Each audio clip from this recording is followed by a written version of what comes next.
I've been attached with the feeling of now waking up with you by my side. Pinag-uusapan na nga at tumaani na ng maraming komento ang inilabas na article patungkol sa ating Bel Mariano na kung saan ay talagang sinabi nga niya na binisita siya ng ating Donnie Pangilinan sa set para sa meet, greet and buy at sobrang saya nga rin lahat ng mga bula dito. Pero ito na nga guys ang pag-uusapan natin dahil sinabi nga rin dito ng ating Bel Mariano, that's not to say of course that Don Bell is going anywhere.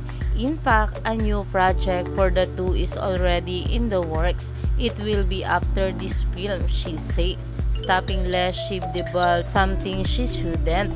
I don't want to start talking, kilala nyo naman ako.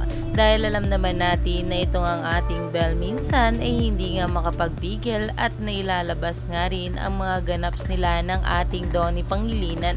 At syempre, ang support system nga raw nilang dalawa ay sobrang loud. Plus, Don Bell project is coming. Yeah, hey, can't wait. Iyan na nga guys ngayon ang pinag-uusapan sa social media na ayon pa nga sa mga bula, a good read.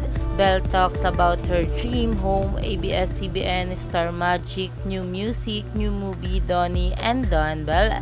Dahil alam naman natin na kahit may mga solo projects at ganaps nga itong ating couple, ay talagang hindi pa rin mawawala ang Don Bell.